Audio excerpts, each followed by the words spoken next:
sitting at home watching the National Football Championship between the Georgia Bulldogs and the TCU Horned Frogs. And you think, how is it that Georgia is blowing them out in one of the biggest games of the year? Well, I have the answer for you. Hello, my name is Braxten and today I'm going to talk to you about NIL deals.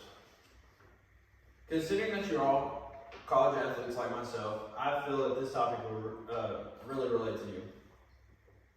I've been involved with sports my entire life.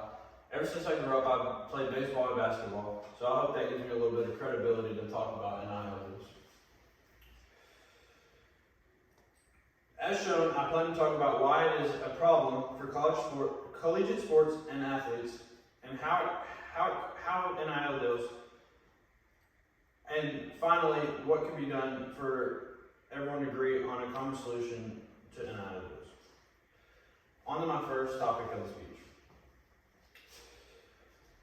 Why is it such a problem for athletes to receive large sums of money before they even step on the field?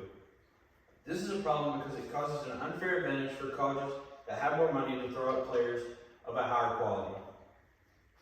This creates a huge disadvantage for the schools that are in states that have rules against players receiving money for sports.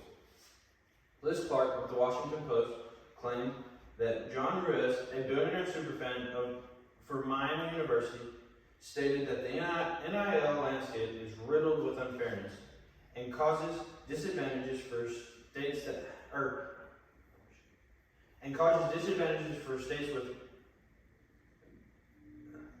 that have rules against NIL deals while others do not.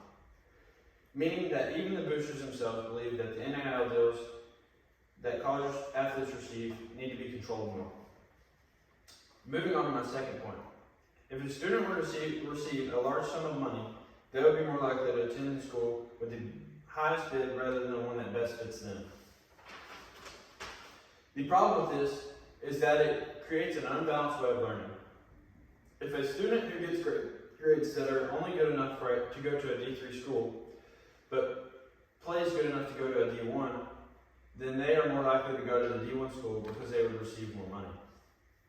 Therefore, causing them to be even farther behind when it comes to developing their learning. To add on to that, it also causes a problem for the athletes who transfer schools just because they get told they can make more money elsewhere. Ben Block with the Los Angeles Times writes about how one of Ohio State University's head coaches has requested $13 million from the local businesses in order to keep his current roster of players intact for the next season.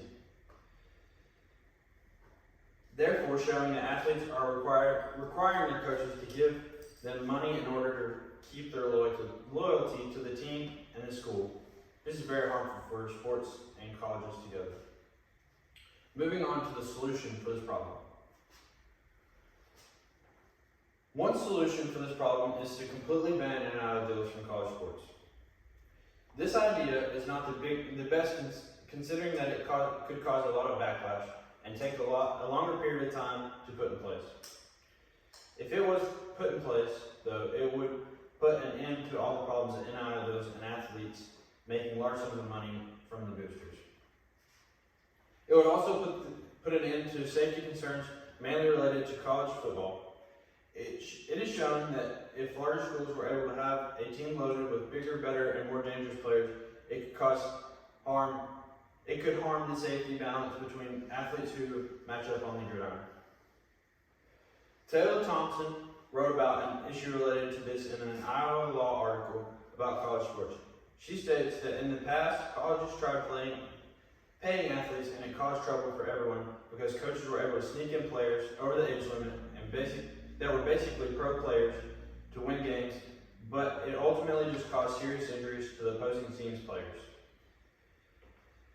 The second solution to NIL deals is a more reasonable and more likely to be considered by everyone. It is to find an agreed upon maximum that the athlete can receive from a school. This is the most reasonable and agreed upon solution to the problem. It would not only solve both sides' complaints, but it would help keep everything level and fair for colleges across the country.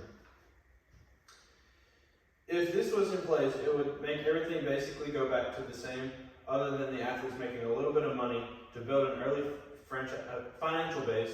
it also gives the companies paying them the little bit of promotion that they're looking for. According to Alexander Pritchard, the NCAA has already begun to put rules in place to prevent certain NIL deals from taking place. This is a great start for what could possibly be the solution. As we come to a close, I would like to end my claims by summing up what we have learned. In this, we have learned that NIL deals are where college athletes make big money. We also learned that these big money deals can ruin college sports.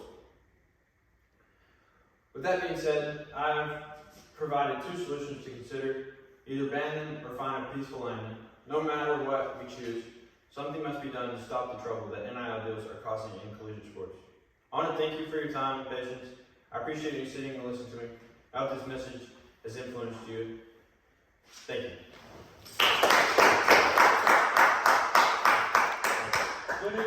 Yes, I did it.